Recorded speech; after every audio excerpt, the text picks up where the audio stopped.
Talent acquisition is going through an unprecedented transformation, and many of you are likely in the middle of planning your strategies as we move through 2024 towards 2025. We all know that operating models, change management, and aligning TA with corporate objectives are essential parts of any transformation strategy.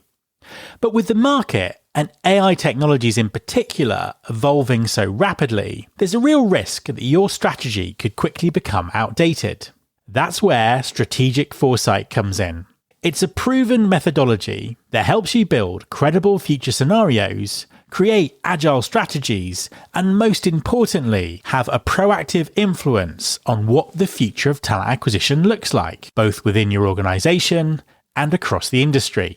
I know you're busy, so I've created a concise online course that breaks down strategic foresight into easy-to-learn tools specifically designed for TA transformation. It's quick to implement and will keep you ahead of the curve. You can learn more by visiting mattalder.me/course. That's mattalder.me/course. There's really never been a better time to shape the future of talent acquisition. So don't miss this opportunity to make a lasting impact. There's been more of scientific discovery, more of technical advancement and material progress in your lifetime and mine than in all the ages of history.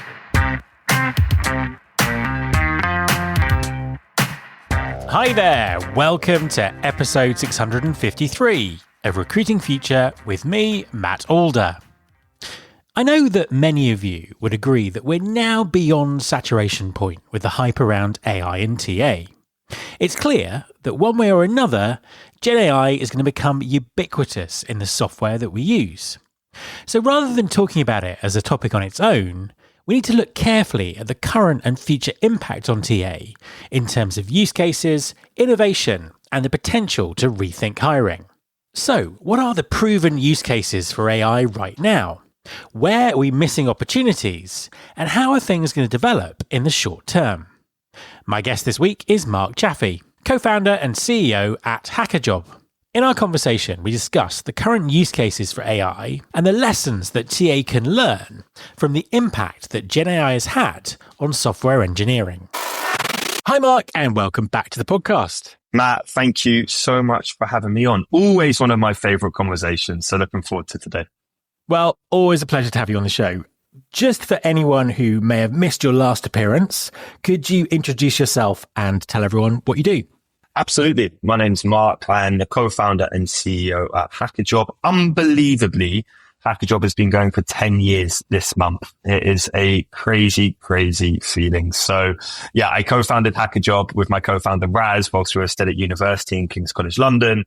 10 years later, here we are. And very briefly, HackerJob is a technical hiring platform that helps predominantly large enterprise organizations source, engage, hire technical talent. We've recently launched HackerJob Intelligence, which is very exciting, our AI-driven platform. And I'm sat in New York today, which has been a lot of fun as we've expanded out here over the last 18 to 24 months, but typically operate in the US, the UK, and India. Awesome. This podcast is nearly 10 years old, actually. So, probably started round about the same time. It doesn't feel like 10 years. It's been a very quick 10 years, but, time flies. So tell us about the current state of the market as you see it, because, tech recruiting was always the kind of the bellwether of the good times. Obviously been suffering, quite a lot in the last few years. What's happening out there? What's going on in the market at the moment? Yeah, I think it's even more fascinating for us than it ever has been because we have a much more global perspective. And there's definitely a few macro themes that we're seeing. So offshoring and lower cost locations is back in a really, really big way.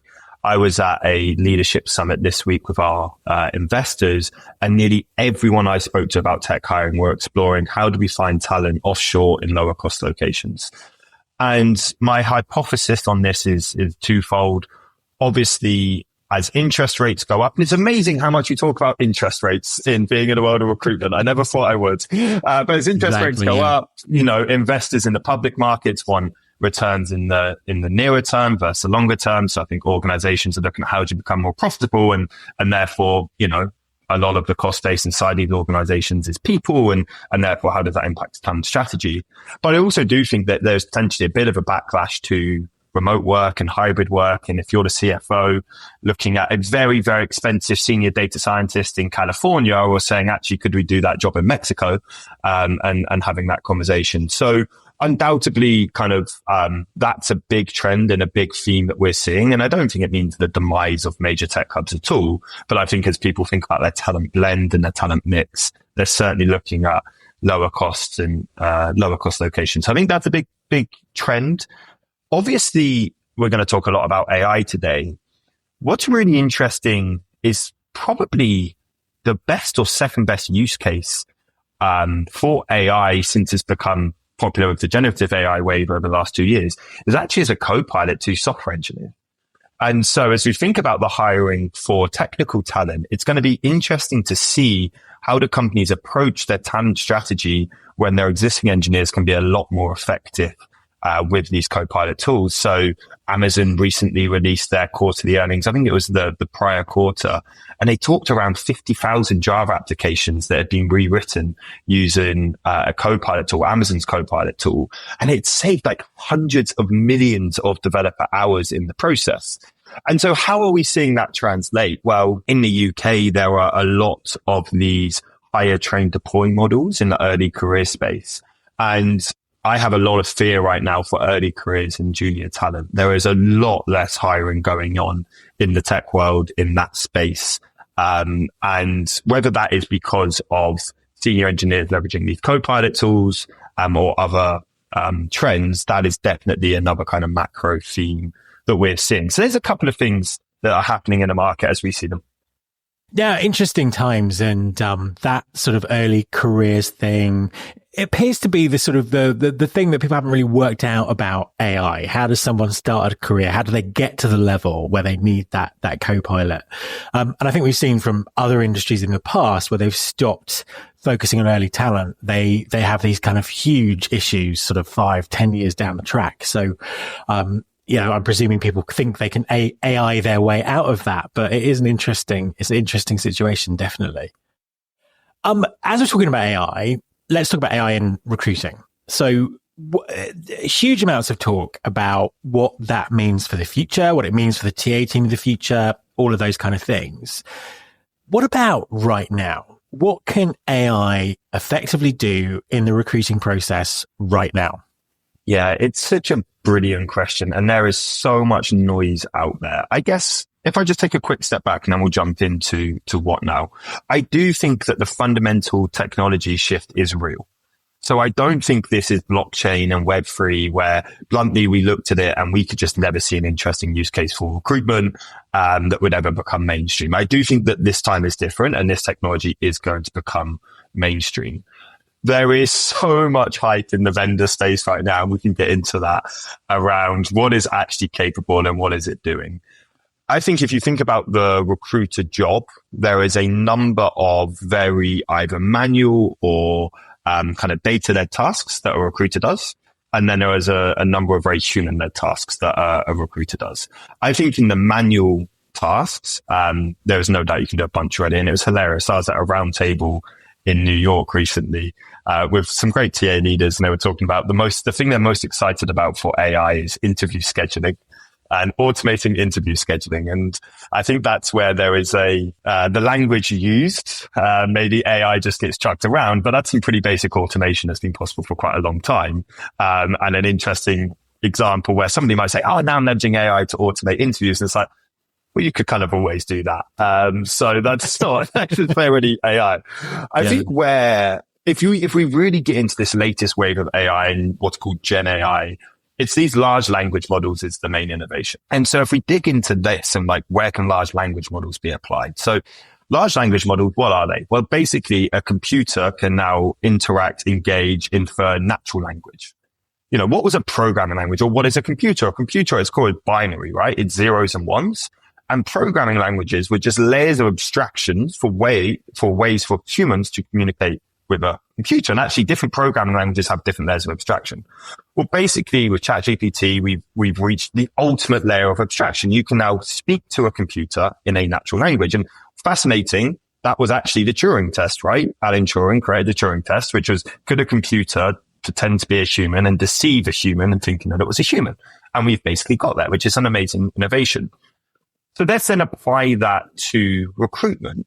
Well, a computer could now read a candidate's CV as well as a human could read a candidate's CV and add a lot more context and inference around what actually is the candidate talking about. So if you think about online recruitment, it's always been incredibly keyword based. You know, I'm looking for X, Y, and Z, and I'm just going to pull up those keywords in a candidate's CV. Candidates get really good at gaming these systems and put all of the keywords in white text on their CV, so you can't even see them populate.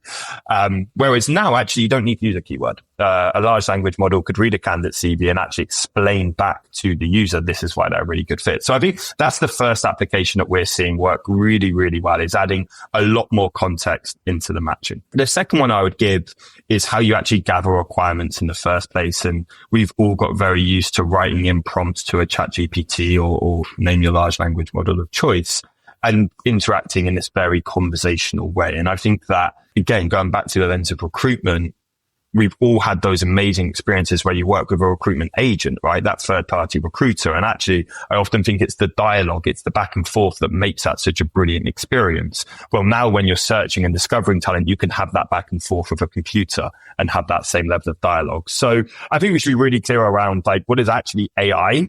And so interview scheduling probably isn't, but amazing people are automating it. And then actually where we're using large language models in ways we haven't before. I think that makes perfect sense. And it's interesting from that kind of contextual match, situation, because I'm really interested as we move forward to see, how much, I think, experienced recruiters have always said, I can look at a CV, I can look at a job description, and sometimes I just know, or I'm using my experience to know that this is a good match. And I'm interested to see how that perhaps gets deconstructed over the next few years in terms of, what computers can do, what the humans are really doing. It's kind of it's definitely an interesting one. And I suppose, that kind of does lead on to the next question. Other than having their interviews scheduled for them much more easily. What does this mean for TA teams? What do you think that the implications are? What should they be thinking about? Yeah, so there's two camps at the moment. There are people that are thinking around AI recruiters and basically removing the recruiter from the process. And there's people thinking about this as just another tool in a recruiter's toolkit. And my view would be much more in the latter camp. I don't think AI is going to replace recruiters, but I think a recruiter that knows how to leverage AI will replace a recruiter that doesn't. And a recruiter that knows how to leverage AI will be far more effective at their job. What will their job entail? Well, let's just use the example you talked about, recruiters, and say, I can read a job spec, read a candidate CV and just know. Well, artificial intelligence could read a job spec. Actually, it doesn't even need to be a job spec. It could just be a description of what you're looking for. Could then go and review 500,000 CVs and show 10 candidates that are ready to interview in less than 10 seconds. So probably the human isn't maybe going to be doing that piece there. What is the human going to be? I've always said the best internal recruiters are the best stakeholder managers. Actually, you'll know this. The best TA leaders, their business partners in the tech division, in any division, will see them as a true expert on recruitment and go to them to be that, okay, how do we bring the best talent into this organization? And so if you're an IC level recruiter, partnering with a hiring manager, being able to shape their requirements, using your industry knowledge, using your market insight, I think is absolutely critical. And then doing that on the back end with the candidate and delivering that exceptional candidate experience. And my hope, Matt, although maybe I'm slightly naive, is that we will leverage these tools to actually get back to doing the thing that we want to do as humans, and delivering that incredible human-led candidate experience would be my goal and hope for the future of TA. Yeah, no, absolutely. I couldn't agree with that anymore. And I suppose it's interesting because going back to earlier in our conversation, we've already got a blueprint for this when you were talking about all the developer hours that Amazon has saved by using AI to do things. And it's, recruiting HR TA is always like a little bit behind the curve of the rest of the organization. But I think it's actually quite clear where we're going from what's happening, from what you're seeing in that market. Yeah, totally agree. And I actually hope, though we'll come on to the vendor stuff at some point, but I actually hope that recruitment and TA might not be as far behind the curve as it was, previously. It's funny when we think about stuff like recruitment marketing and performance marketing, and always felt like it was like 5 or 10 years behind just consumer marketing and consumer performance marketing. And it will be interesting to see how quickly does the TA industry adopt some of this technology. And there are some brilliant solutions out there already versus how risk averse or slow are organizations and TA functions to adopt this tech. No, absolutely. And so my next question is what does it feel like to be, a vendor, developing products at the moment? I was at HR Tech last week in Vegas. Thousands of people, hundreds of people exhibiting. I did about 16 briefings with different technology providers. In every single presentation, they had a slide that was called the AI bit, or the equivalent of the AI bit. This is what we're doing. What's it like kind of out there? What's the pressure like to innovate? How does it feel that, your competition has potentially got access to the same kind of technologies? What's it like? Yeah, there's a few different things I'd say. Firstly, this is the most fun I've ever had in the 10 years of running HackerJob. And a lot of that is because of the underlying technology. And like I said earlier, I do think this technology is real. I do think it's going to change the way we do things in the TA industry and far beyond the TA industry. And how I know that is 15 months ago now, we ran an internal hackathon playing around with some of these language models and decided to actually rebuild our core matching engine from scratch. And the amazing thing about that journey is what we now have live, what our customers are using today, was not feasible 6 to 9 months ago because it was too slow, the latency was too high, and it was too expensive. And that's what's so fun, is that these models are developing and getting better so quickly. And that's really, really exciting. So I think that firstly, it's just a really exciting time to be a vendor. Anytime you go for a hype cycle, and we're in a hype cycle, the underlying technology can be real. You can still also be on a hype cycle. Those two things can be true at the same time. Everybody has obviously just added on their AI token features or, say that AI, like the scheduling interview example earlier, that aren't. What's really interesting with our approach on product marketing is actually we really lent away from AI because I hate quoting Steve Jobs. I really do. It's like, who am I to quote Steve Jobs? But he has this brilliant line that I always remind our team of, which is the end user does not care about the technology used to solve their problem. They just want their problem solved 10 times better than what it was before. And so actually it is irrelevant if you're using AI or not. How are you solving somebody's problem 10 times better than you were before? And if I was a prospect or a company out there thinking about buying an AI tool, that is really one of the lenses I'd be thinking about it, is ignore the two letters A and I and actually just how does this product work and how does it look? The final thing I would say, and I think what a lot of vendors are completely missing, I was on a call this morning with one of the largest organization for tech employers in the world. They are proactively not purchasing AI tools in recruitment right now. They've actively said, we are not going to do this. And I think, Matt, the thing we have to realize is recruitment really impacts people's lives. Like, we are taking decisions that impact people's lives. And we are a high risk category. If you have an AI system that is going to come in and take decisions on your behalf, and that AI is somehow biased, which I've got a whole view on more broadly, that is going to really impact people. And there was an example in 2018 or 2019, one of the big tech companies, I won't say who, did automate some of that hiring process and did come out that it was actually inherently biased. So I think what vendors are missing is, whilst there's a lot of excitement around AI, there's also a lot of caution in the procurement process of actually purchasing AI products right now. And I actually think fairly so, given the industry that we play in. So you mentioned sort of a couple of things there that are great advice for anyone who's looking to buy a piece of recruiting technology with AI in it, or an AI centered kind of solution. What other advice would you give to people? What sort of questions do they need to ask? What do they need to be aware of? yeah, so much of this is around data governance. So how is your data getting shared, and what are the models that the company is using? So are they using just an off-the-shelf OpenAI model? Are they self-hosting an open source model like Llama from Meta? Are they fine-tuning their own models? That may sound like technical jargon, and it kind of is technical jargon. There's a pretty simple question to ask. And then where does your data flow back through that stack? Because do you really want your candidate data powering some crazy model that's not even just being applied to this one product? So understanding that piece is really, really important. And respectfully, a lot of the products that have been built are just a very simple UI layer on top of a ChatGPT, bluntly. So that's the data governance piece is really clear.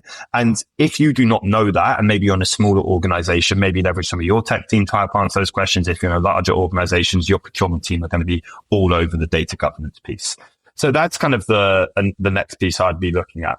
From there, look, my general advice to any person that's looking at vendors is there are 1,000,001 tools out there. Buying a tool does not solve your problem.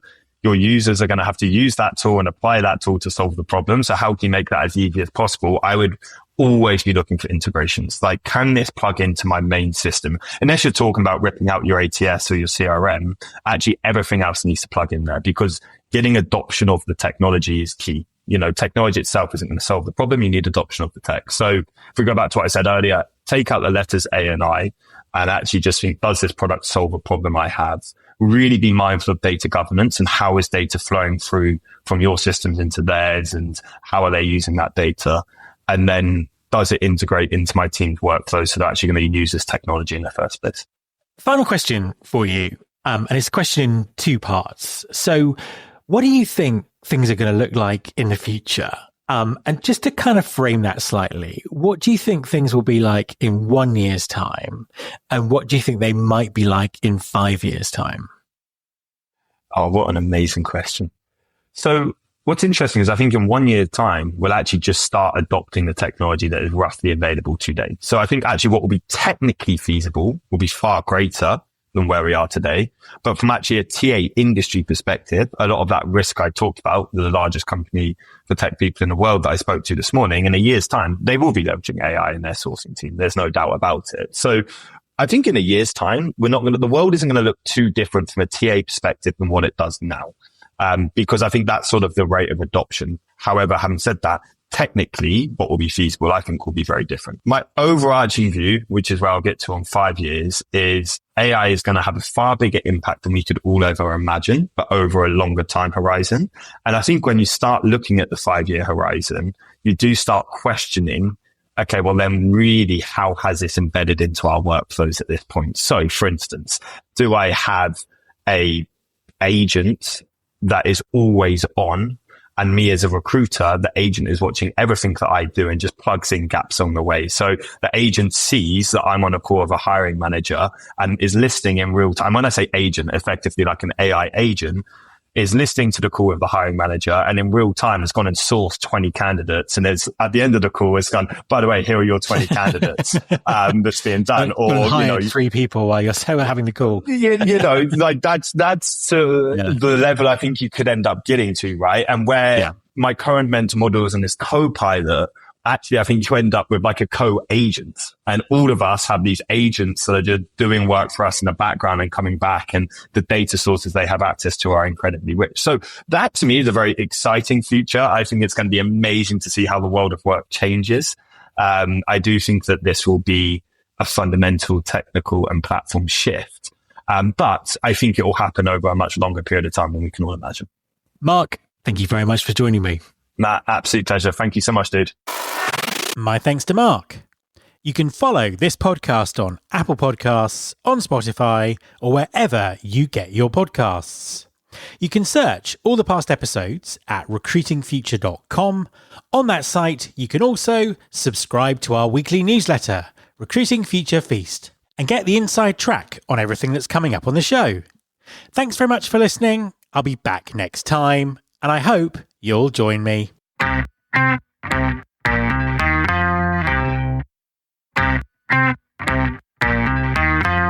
This is my show.